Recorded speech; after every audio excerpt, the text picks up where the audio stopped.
Welcome to the Beaver Playbook, your home for a deep dive into all things Buena Vista University athletics. Today's show features our wrap-up on baseball and softball, as well as track and field. We also pay homage to those behind the scenes at BVU Athletics and sit down with a great interview later on. All that and lots more coming up on the Beaver Playbook right after this.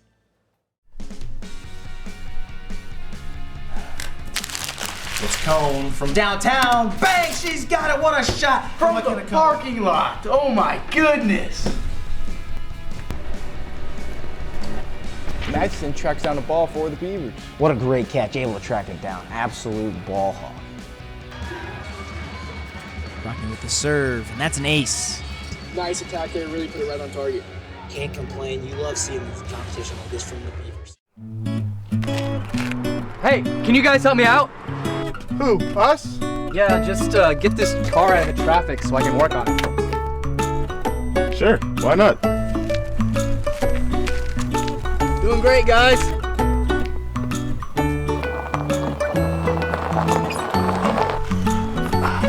See, that wasn't so bad, but where are we? Nobody told me when to stop. Welcome back to the Beaver Playbook. I'm Austin West, and I'm joined by my counterpart, Brandon Patton. Brandon, how are we doing today? It's always a great day to be a Buena Vista Beaver. How are you doing, Austin West? I can't argue with that statement. I mean, that's the best answer I can have, so I can't really come back with anything. So, like you said, great day to be a Beaver, and it's a great day to talk about Beaver athletics. So let's just jump right in. Let's start off with softball. Softball, they've had that rough season that we've talked about over a couple months now. It's like, oh, are they there? Are they not? Currently 5-25, 1-11 in the American Rivers Conference. But from what we've seen, that is not really the story of this team. This team has been, they're here, they're there. We've seen the flashes of how good they are. And just looking at their last game, lost by 1 run to Central, 6-5. Central is ranked 20th in the nation, and they lost by 1 run. 1 run, and they're a 5-25 team. At the beginning of the season, we were talking about their spring break and how they weren't finding that success. But they're competing in games now, and we're getting into conference play, and it's good to see. Exactly, and we're hoping maybe they find their way into a sweet spot, maybe enter the conference tournament at the end of the season. It'll be interesting to see where they end up. They might be the lowest seed, but we'll see how that pans out for them. But right now, softball, again, on a 6-game losing streak. But again, we're seeing the flashes, which I think is one of the most important things that we have. Obviously, again, the record doesn't look good, the streak doesn't look good, but, I mean, they're like, okay, we've seen it. We've got those 5 wins. We've seen the loss to number 20 ranked Central by 1 run. We've seen some flashes of pitching. That's been really, really good. Kyra's been really good. Remember she was working the Beaver Playbook a long time ago. I was that 2 episodes ago. She was telling us like, yeah, it's a rough start, but I think we've got something. And she's been doing great in the circle, not on the mound. That's baseball for them. But in the circle for softball. So we've been really happy to see that. But again, the flashes is really what we want to build onto towards next season. Especially with all these young players. And we've talked about that in the last couple episodes of getting your young players more experience, more time on the field, so then they can make those big runs in their later years. And one of the things we talked about with young players as well, they haven't been able to find that sweet lineup that they like. That's like, okay, this is the people we're running with, just bang it out. This is the 9 we want. This is where we want them all the time. Only 7 players are meeting the minimum requirement of 2 plate appearances per game and 75% of games played. Again, only 7 of them. So there's those ones that are intermixed in a little bit, but they're not really always in those games, which is weird to see, again, like we've mentioned before, that they're not always having that set lineup. They're always toying with how they want people to go. But the batting hasn't been horrible. Leading the team right now is our upperclassman, Jamie Went, 311 batting average. Natty Murillo, 286. Riley Kane, 278. So there's that big leadership that we talked about earlier in the season as well. Yeah, and we also said we needed more players, step up, become more consistent with the bats, the fielding. So it's good to see that a couple more players, we're getting that consistency. Right, and with 4 games to go within the next week, their final 4 games, we got to really kind of figure out how we're going to mold it. I mean, really, I think they're more getting ready to prepare for that ARC tournament. If they find a spot, that tournament going to be May 12th through the 16th, and that one is going to be hosted by the number 1 seed. We're not sure who that's going to be. It's looking like it might be Luther. Luther's been really good for them as well. So it'll be interesting to see. But over on the other diamond, we've got BVU baseball. And it's kind of the exact opposite story of softball, but kind of the same story we've seen for how many years now for baseball. Baseball, 27-6 overall, 18-2 in the American Rivers Conference, and now they're ranked in the top 25 in the nation at number 24. I mean, that's a huge deal for the Beavers. And it's good to see for our baseball team as they are number 24. And, it's been the same story with them through our last couple episodes as, they're just remaining to stay dominant. They're scoring runs. The pitchers are doing their thing, and you like to see it. And it's come close a couple times. We had an 11-game winning streak, and they snapped it on April 23rd against Luther, took their second loss in conference play to them of the season. But then they followed it up in grand fashion. Walk-off home run in extra innings. Zach Beekman, an incredible play, just came up to the plate, just hits a bomb out of nowhere, and it was great to see that. That's the kind of energy I think that BVU baseball has brought a lot of times, never counting themselves out. They're going to win no matter what. But again, like, they take their second loss of the season, second loss in the conference for the season, and they're like, all right, we're not letting that happen again. And they go into extra innings, 10 innings, and they're like, yeah, I think we can win this one. Beekman, walk-off, we know how that ends. So really great to see that for them earlier this week as well. And, these players have been really, really good. Obviously, batting average, Jordan Mathewson, we saw him in one of our commercials earlier this season as well. 424 batting average. Logan Mueller right behind him, 419. And then Caden Mathewson, the other half of the twin pair, 375 batting average. And those twins have been great ever since they came. I believe they're seniors this year because they came in our freshman year as well. So we've seen them basically carry this team since their freshman year. They were starting as freshmen. And so it's kind of been great to kind of see like the names as they go on.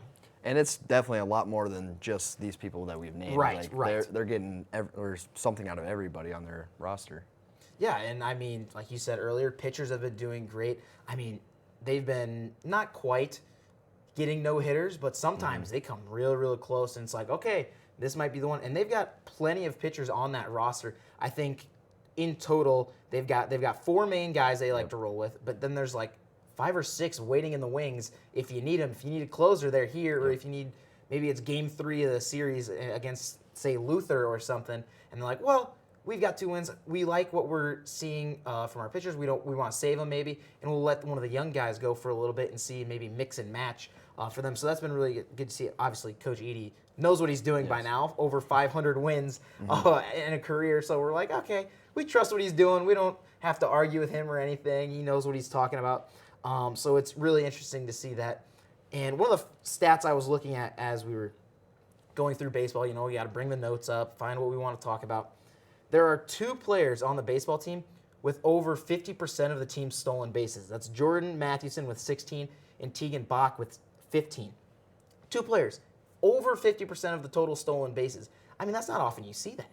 I mean, you got to get your fast guy. You got to get him moving and start scoring runs, and they do a great job at scoring. So, and Jordan Mathewson and Tegan, they can be a tribute to that. Yeah, and it's just interesting. Sometimes you're like, okay, maybe there's that non-starter that's always in there pinch running, and you'll just see them crank up a bunch of stolen bases. But again, these are some big guys that are usually in the lineup that are getting stolen bases. So it's really interesting to see.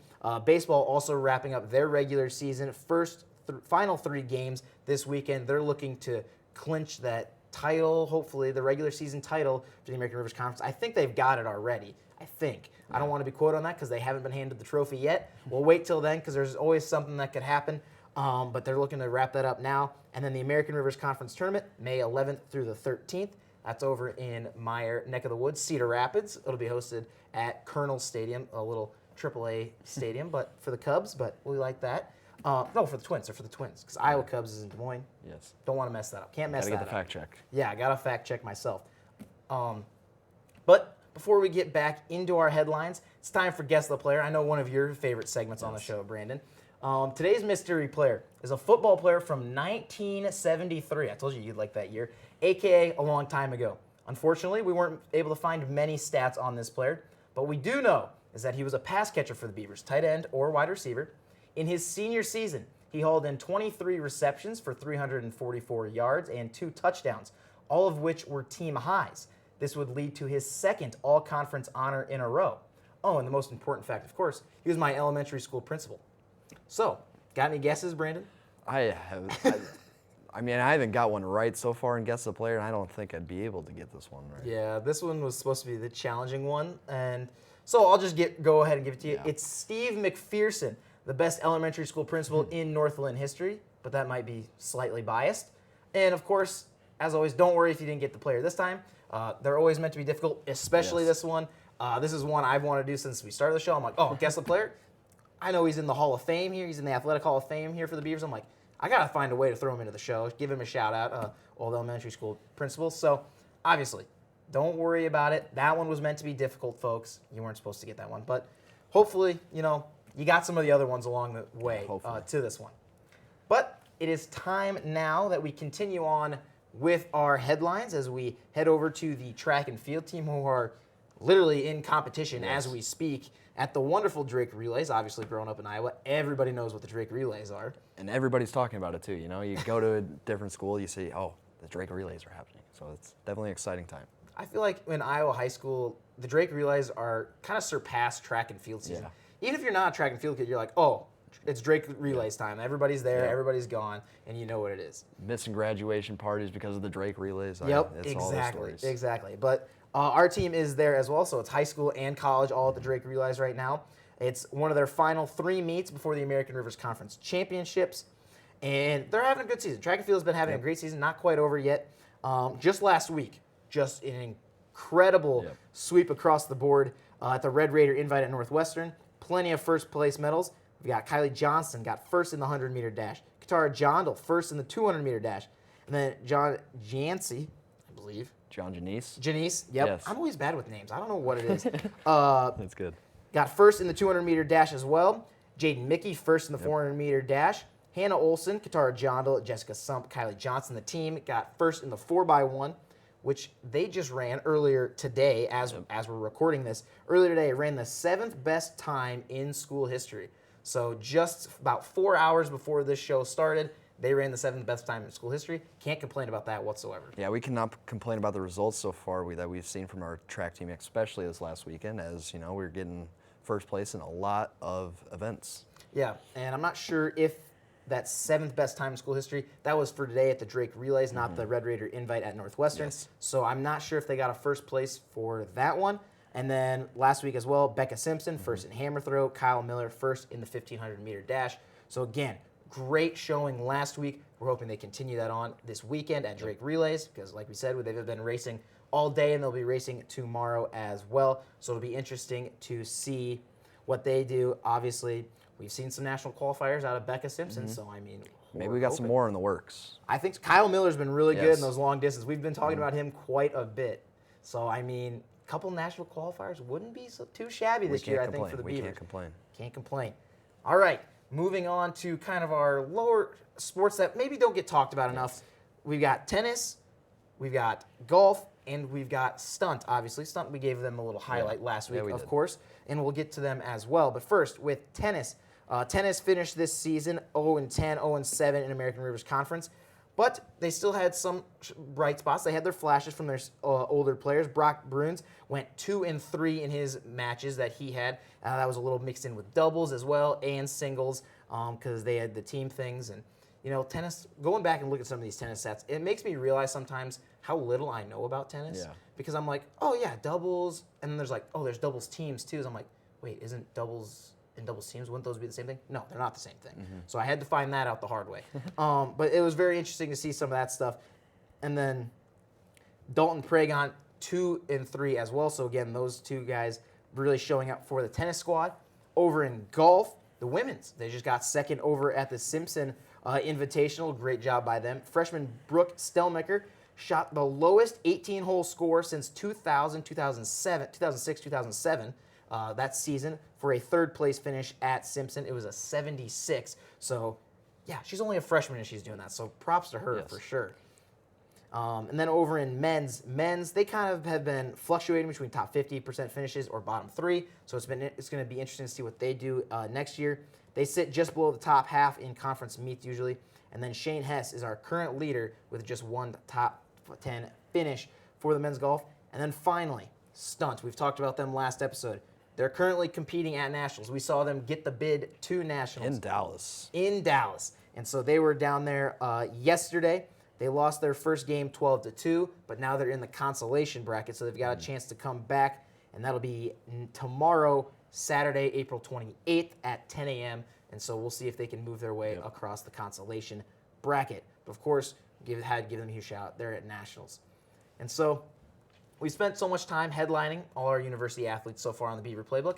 I thought it was time we pay a little bit of respect to those behind the scenes that make things happen at BVU. And those include Ryan Harder, Amy Mayer, and Stephen Phelps. Ryan runs social media and stuff. Stephen Phelps is our SID, and Amy Mayer is our assistant athletic director. And we've gotten to kind of know them over our time doing this show. I've gotten to know them more over digital media stuff because they're always super helpful for us. But I mean, when you think about all these athletes and what they do, you got to give them props and stuff. I mean, you see all the social media stuff Ryan does. We see him at almost every event.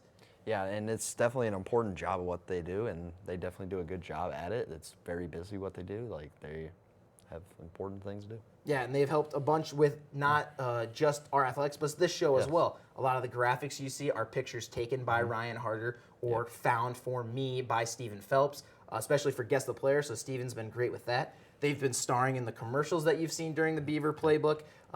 Stephen got his own little acting gig. He got his first one. He was the main character in one of them as well. Amy and Ryan and Stephen have made background appearances in a couple as well. And so it's been really great to kind of have them highlighted because they don't really get the attention they deserve all the time. So we really wanted to give them a little bit of a shout out here at the end of the Beaver Playbook for all they do. And that'll do it for all our headlines. But we've got an interview you won't want to miss right after this here on the Beaver Playbook. Oh, hey, Jaden. How's it going, Steven? Oh, it's going pretty good. I'm just really hungry and really want to get to Lawas for lunch. But between all these recaps and other paperwork I have to do, I just don't know if I'm going to have time for it. You usually get a steak burrito with everything, right? Yeah. Thanks.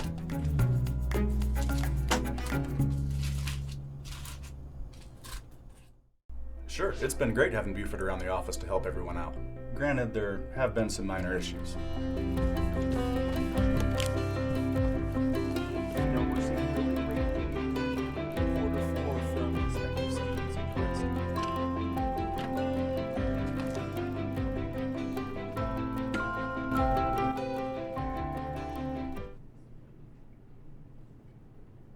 Like I said, he's been a great help. Welcome back to the Beaver Playbook. We've already talked about those that help out behind the scenes here with the Buena Vista University Athletics, so we thought who else better to invite on than Ryan Harder, Assistant Director of Communications and Marketing. Not going to forget that part either. Ryan, how are you doing today? I'm doing great. It's great to be here. Absolutely. We appreciate you coming on. Obviously, you've been a big part of the athletics department, not just this year, but in years past as well. But this has kind of been your year kind of stepping more into the media role and the marketing role. So what's that kind of been like for you? Yeah, you know, it's been great. It's been a wonderful opportunity, and I've really enjoyed doing it. I've been with the university for a while. I was over in university marketing and communications, but I'm no stranger to Beaver Athletics. I've been the public address announcer for the men's and women's basketball since 2007. Yep. I've done video and music down at the stadium and helping contribute to the game day experience there. Even editing highlights and taking part in photography when I can. So it's always been an interest of mine, and certainly our student athletes make compelling content that's fun to capture. So when this opportunity opened up in athletics, I jumped at the chance. So it's been a really great experience, and I like to think I'm making a positive impact. And I love that you brought up your PA announcing for basketball games and volleyball games, because I think if they didn't know you, they know you on campus already, just from the sound of your voice 90% of the time at athletic events. So yeah. Absurd microphone shouting, yes. Yeah, exactly. I mean, you can't have a Beaver basketball game without Ryan Harder up in the stands shouting from 3 every game. So I'm glad you brought that up, of course. And so what's it kind of like? I mean, you've obviously been at most games so far this season. What are some of the stories that you've seen while covering these teams that you've really loved so far? Yeah, you know, it's across every sport and every level. There's exciting stories to be told. And that's really what we're doing. We're telling the story and we're finding the story. From basketball, Emerson Else, who was a senior women's basketball player who sat out during injury, and she had a great opportunity to participate in her senior game. I mean, what a great story, and what a fun opportunity to tell that story. And even more recently, like the success of our baseball teams, who just captured the conference title and who have had a great year, capturing, it's cliche, but the human drama of that, and the exciting wins and the enthusiasm for that, and telling their story and giving them the coverage that they deserve, is just a real treat, and I've enjoyed it a lot. Would you have a favorite out of all the ones you've had this year by any chance? I know we're making you pick favorites, and you don't want to do that, but gotta ask. Yeah, you could ask me that. You could ask me that question. Depending on when you ask it to me, there could be a different answer. Lots of good ones. The volleyball team had such an incredible run this year. The previous year they didn't even qualify for the conference tournament, and this year, under Coach Bauman, they did. And just the energy and enthusiasm and all the student body coming out to support them, in the white shirts and all of that. That was an incredible moment, and just it was so electric, and seeing that happen was just amazing. And what a wonderful group of student athletes that is. So seeing them come together as a team, and knowing that there's quite a future ahead of them. So that was a good one. We talked about baseball. There's so many stories, and Stephen Phelps and I, are doing what we can just to get those stories out there, because student athletes deserve to have that elevation, and they deserve to have their story told. So in a compelling, if we can make it a fun way, we'll do it. So yeah, there's dozens of stories, and we're just doing our best to tell as many of them as we can. I love that you said we asked favorite, and then you still went. I found baseball, you found volleyball, you found all the ones you could, because you're just like, there's so many. And so it shows how passionate you are about your job. So I think that's the best for it. Yep. When we leave here, I'll think of another dozen more that I forgot to tell you. Yeah. Exactly. And so we mentioned the numerous things that you do. So what is that one thing that keeps you showing up, keeps you doing what you do? Yeah. You know what? I mean, photography is a passion of mine, and videography is a passion of mine. So those are the two things that are really exciting, and it's. We're well into the 2020s now. There are so many different ways to tell that story and to get that content. Whether it's the HD camera you have in your pocket, or a cool DSLR with a 400 millimeter lens. There's so many different ways to do that, and it's that's my favorite part of the job. And especially now with social media, and especially Instagram is where we have we're interacting with a lot of current students. Being able to share that instantaneously and get a reel that has like 5,000 views or something instantly, and having that feedback is really rewarding, and knowing that it's making a difference, not only to prospective students and other audiences, but our current students as well. Well, Ryan, I know we're a little shorter interview than maybe we'd like to have, because you just have so many stories to tell. But that's all we have time for today. We appreciate you coming on to obviously the Beaver Playbook, as we've been working very closely so far this semester on all the commercials we see so far throughout the Beaver Playbook. So again, we appreciate you coming on. It's been an honor. All right, we'll be continuing on. We'll have our top 5 rankings as we move on to that right now. Today we were really struggling what we were going to rank for today's episode, but we finally came to the conclusion we're going to rank the best athletic teams on campus. Now, we did top 4 teams. And at this number 4 spot is going to be volleyball. They had a great season, going 13-12, and had a strong 5-3 record against the conference. This eventually led them all the way to the conference championship at the end of the year, where they would eventually fall to Coe College. I mean, when you're competing for a conference championship, can you not be one of the top teams on campus? You can't. At number 3 for best teams on campus, women's track and field. Not to be mistaken with overall track and field, just the women's right now. Because so far this season, they've had 2 top 3 finishes, as well as multiple medal winners, which we talked about earlier in the show, just in the last couple weeks. Plus, they've had a national qualifier and an All-American for a couple years in a row now. Man, I wonder who that could be. But the runner-ups for best team on campus is the brand new stunt team. Now, this was a tough choice between women's track and field and stunt, where they would match up here. But we went stunt at number 2 because in their inaugural season, they went 4-8, but they're competing for a national title. So it's hard not to put them towards the top. When you're at nationals, you kind of get bumped up a little bit, and it was kind of the tiebreaker. And finally, in our number 1 spot for the best team on campus, who else would it be but the number 24 ranked baseball team? Baseball has been rolling in the wins, like we mentioned earlier in the show, at 27-6 overall and 18-2 in the American Rivers Conference. They're looking to grab that regular season trophy just later this weekend. That has been our rankings for today. If you would rank these teams or teams maybe we didn't mention in a different order or maybe the same order and you'd add one, that's all right. This is just what we decided with and what we came up with. Now, we'll be right back with one last thing right after this. Sure, it's been great having Buford around the office to help everyone out. Granted, there have been some minor issues.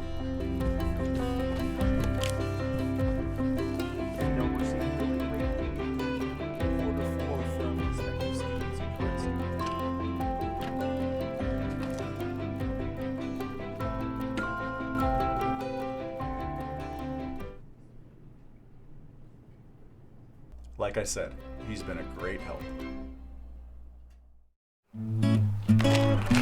Hey, can you guys help me out? Who? Us? Yeah, just get this car out of the traffic so I can work on it. Sure, why not? Doing great, guys.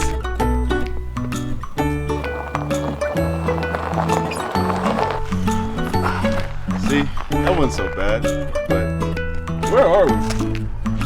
Nobody told me when to stop. Normally at this point in the episode is where I sit here and give my take on some sort of issue within sports that affects those of us in the BVU community. Today, however, I'm changing it up. Since it's the final episode of the Beaver Playbook, I thought we would look back on the time we've had here. Brandon and I have had the great opportunity of covering our university's athletes and coaches during this semester and highlighting their achievements.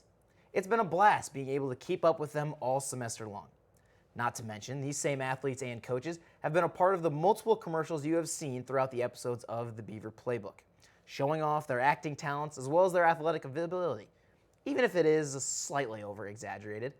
We've also had the opportunity to interview some great people on the Beaver Playbook, including Coach Dickinson during his first month on campus, and BVU Barstool's Brendan Barrera.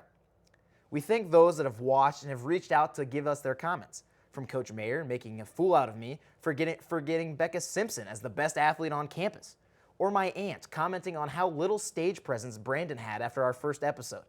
I mean, both of those moments made for some pretty funny moments off camera. Of course, we have to thank my wonderful co-host for agreeing to help out with this show, since Brandon had never been on camera prior to this moment, much less a 30-minute television show. So without him, this wouldn't have been possible. So I'd like to thank you personally. And I gotta ask, what's been your favorite moment so far? I mean, being on television. So with our show, it's been hard to like pinpoint what my favorite segment is, but I'd probably have to say our rankings. Like You our like our rankings, rankings? I think they're top tier, and we made some pretty good lists. Even though people say they disagree with our rankings, you still like the rankings the most? I do, yeah. Yes, that's what we like to hear. We like the support for the rankings. The rankings are fun. We get the green screen out, act like my own little weatherman. So yeah, it is a lot of fun. Yes. Again, I appreciate you doing it with me, as obviously, got to have a co-host somewhere, and I couldn't think of anybody better. And as always, thanks to the BVTV crew who have put up with us for 4 long episodes.